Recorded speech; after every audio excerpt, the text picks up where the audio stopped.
दोस्तों आज की ये वीडियो टाइफाइड बीमारी के बारे में है। इस वीडियो के अंदर सरल तरीके से टाइफाइड बीमारी को समझाया गया है। टाइफाइड बीमारी क्या होता है? टाइफाइड एक गैस्ट्रोइंटेस्टाइनल इन्फेक्शन होता है जो कि साल्मोनेला टाइफी और पैराटाइफी बैक्टीरिया के द्वारा होता है। गैस्ट्रोइंटेस्टाइनल इन्फेक्शन का मतलब रिलेटेड टू स्टमक, यानी कि आपकी पेट से संबंधी जो इन्फेक्शन होता है साल्मोनेला टाइफी बैक्टीरिया और साल्मोनेला पैराटाइफी बैक्टीरिया के द्वारा, तो उसमें टाइफाइड बीमारी हो जाता है। क्या आपको पता है दोस्तों, एक डाटा के मुताबिक हर साल तकरीबन 21.6 मिलियन लोग को टाइफाइड इन्फेक्शन होता है हमारे भारत में। प्रति साल 2,16,000 से लेकर 16 लाख लोगों तक की मृत्यु हो जाती है इस इन्फेक्शन के कारण वर्ल्ड वाइड में। मोड ऑफ ट्रांसमिशन, यानी कि टाइफाइड के बैक्टीरिया हमारे शरीर तक कैसे पहुंचकर टाइफाइड बीमारी देते हैं, इस पर बात करते हैं। दोस्तों, टाइफाइड ओरल रूट के माध्यम से ही हमारे शरीर में प्रवेश करता है, यानी मुंह के जरिए। ओरल रूट में भी दो तरह से, फीको ओरल रूट और यूरिन ओरल रूट के माध्यम से ही टाइफाइड का बैक्टीरिया शरीर तक पहुंचता है। फीको ओरल रूट का मतलब हुआ फीसिस के द्वारा, यानी आप टॉयलेट करने जाते हैं, हैंड को आप हाइजीन तरीके से क्लीन नहीं करते हैं, फिर हैंड को टच कर देते हैं किसी भी फूड को, वाटर को, और फिर ड्रिंक कर लेते हैं या ईट कर लेते हैं, तो वो बैक्टीरिया आपके शरीर में मुंह के ज़रिए प्रवेश हो जाता है। दूसरा यूरिन ओरल रूट, यानी कि पेशाब के ज़रिए। तो पेशाब के ज़रिए कैसे? पेशाब करने गए आप, छींटे लग जाती हैं हाथों पे, अब हाथ आपने टच कर दिया कहीं फूड पे और उस फूड को खा लिया, तो फिर वो बैक्टीरिया आपके शरीर में प्रवेश हो जाता है वहाँ से। वाटर, सॉइल और फ्लाइज, ये होते हैं कैरियर, यानी कि अगर कोई कंटामिनेटेड वाटर है जिसमें ये टाइफाइड बैक्टीरिया है या सॉइल है या फ्लाइज है, ये क्या करते हैं, अपने अंदर टाइफाइड के बैक्टीरिया को रखे होते हैं। अब ये जब कांटेक्ट आपके शरीर से करते हैं तो टाइफाइड के बैक्टीरिया को आपके शरीर के अंदर प्रवेश करा देते हैं। तो वाटर, सॉइल और फ्लाइज ये कैरियर होते हैं टाइफाइड बीमारी के लिए। क्लिनिकल फीचर्स या फिर लक्षण के बारे में हम बात करने वाले हैं। दोस्तों, आप सभी को पता है, जब भी मानव शरीर में कोई भी इन्फेक्शन होता है तो मानव शरीर में परिवर्तन होने लगता है, बदलाव होने लगता है, उसी को हम लोग क्लिनिकल फीचर्स कहते हैं। तो टाइफाइड की बीमारी में भी कुछ इस तरह से क्लिनिकल फीचर्स सामने आते हैं, उसके बारे में हम लोग जानने वाले हैं। साल्मोनेला टाइफी जो टाइफाइड का बैक्टीरिया है, ये मुंह के जरिए आपके आंतों में प्रवेश करके वहाँ लगभग 1 से 3 सप्ताह तक रहता है। उसके बाद आंतों के इंटेस्टाइन वॉल के दीवार से वो ब्लड स्ट्रीम में चला जाता है। अब ब्लड में जब चला जाता है तो ब्लड से वो टिश्यूज़ तक जाता है बैक्टीरिया, टिश्यूज़ से ऑर्गन तक जाता है और ऑर्गन से सेल तक जाता है और सेल के अंदर जाकर छिप जाता है, जिसके कारण आपकी इम्यूनिटी सेल जो होती है वो इस बैक्टीरिया का पता नहीं लगा पाती हैं। साधारणतया ये होता है, अगर हमारी इम्यून सेल उस बैक्टीरिया को देख लेती है तो हमें कोई भी इन्फेक्शन नहीं हो पाएगा, हमारी शरीर खुद इम्यूनिटी प्रदान करके उस बैक्टीरिया को मार गिराएगी। लेकिन क्योंकि ये बैक्टीरिया सेल के अंदर छिप जाता है, जिसकी वजह से हमारी इम्यून सेल इसको डिटेक्ट नहीं कर पाती है। अब दोस्तों, मैंने जैसा बताया कि इंटेस्टाइन जो वॉल होती है, इंटेस्टाइन जो होती है, वहाँ पर ये 1 से 3 सप्ताह तक रहता है। अब इस 1 से 3 सप्ताह के बीच में आंत में रहकर ये निम्नलिखित तरीके से आपको लक्षण देता है, जिसे हमने पहला सप्ताह यानी कि फर्स्ट वीक, दूसरा सप्ताह सेकंड वीक, तीसरा सप्ताह थर्ड वीक में विभाजित किया है।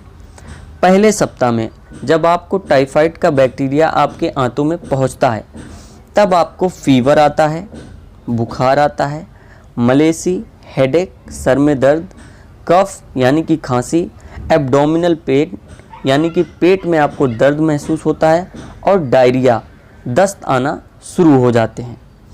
दूसरे हफ्ते में क्या होता है, माइल्ड हेपेटोस्प्लिनोमेगेली, यानी कि स्प्लीन और लीवर की साइज बढ़ जाती है, ब्रैडीकार्डिया हो जाता है, और सबसे इम्पॉर्टेंट बात, पेशेंट को रोस स्पॉट अपीयर्स हो जाते हैं।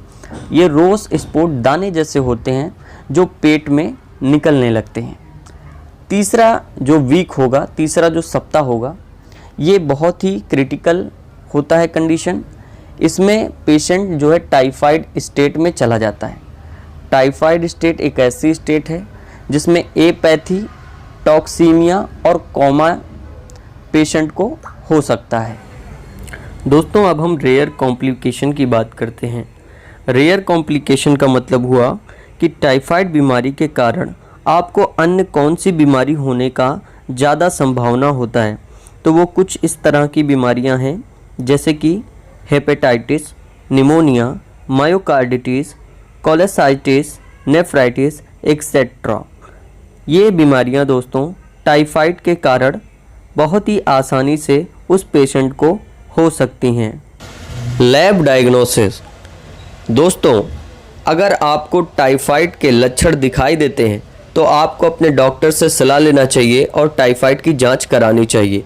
टाइफाइड की जांच के लिए लैब टेक्नीशियन आपका ब्लड कलेक्ट करते हैं, उसके बाद टेस्ट लगाते हैं। टाइफाइड के लिए 3 मोस्ट इम्पॉर्टेंट टेस्ट हैं जो कुछ इस तरह है। पहला टेस्ट होता है विडाल टेस्ट, जो टाइफाइड के लिए किया जाता है। विडाल टेस्ट 2 तरह से किया जाता है, एक स्लाइड टेस्ट और एक ट्यूब टेस्ट होता है। ट्यूब टेस्ट में डाइल्यूशन बनाकर विडाल टेस्ट को किया जाता है। दूसरा हमारा जो टेस्ट होता है वो है blood culture test. Blood culture test में जो टाइफाइड के बैक्टीरिया होते हैं उन्हें ग्रो कराया जाता है, देन उसे आइडेंटिफाई किया जाता है माइक्रोस्कोप के माध्यम से। तीसरा जो हमारा टेस्ट है वो सीरोलॉजिकल टेस्ट है, यानी कि सीरम के माध्यम से जो टेस्ट लगता है उसे सीरोलॉजिकल टेस्ट कहते हैं। उसके लिए बहुत सारी कंपनियों ने अपने अलग अलग मैन्युफैक्चर रैपिड किट जो है प्रोड्यूस किए हैं। कुछ एग्जांपल है जैसे कि Typhidot rapid test kit, IgM dipstick test kit etcetera. कुछ व्यूअर्स कहते हैं, क्या टाइफाइड के लिए वैक्सीन बनाई गई है? Is it vaccine available for typhoid? Yes, that name is Typhim VI।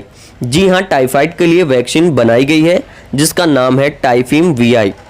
यदि आप ऐसे एरिया में रहते हैं जहां टाइफाइड लोगों में कॉमनली पाया जा रहा हो तो आप अपने डॉक्टर से सलाह लेकर वैक्सीन टाइफाइड का लगवा सकते हैं।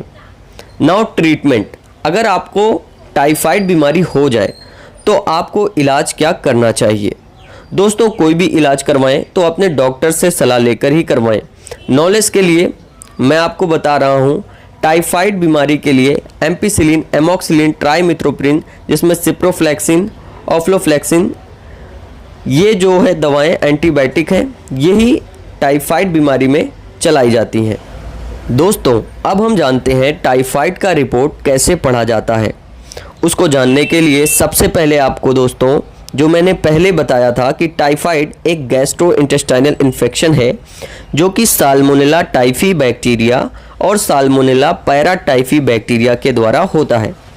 अब दोस्तों, साल्मोनेला टाइफी जो बैक्टीरिया होता है उस पर O और H ये 2 एंटीजन पाए जाते हैं।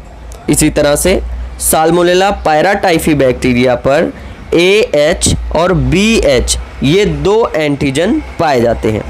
अब दोस्तों, जब ये 2 बैक्टीरिया शरीर में प्रवेश करते हैं तो हमारी इम्यून सेल्स इनके अगेंस्ट में एंटीबॉडी प्रोड्यूस करती हैं और वो antibodies salmonella typhi O antibody, H antibody, AH antibody और BH एंटीबॉडी के फॉर्म में होती है।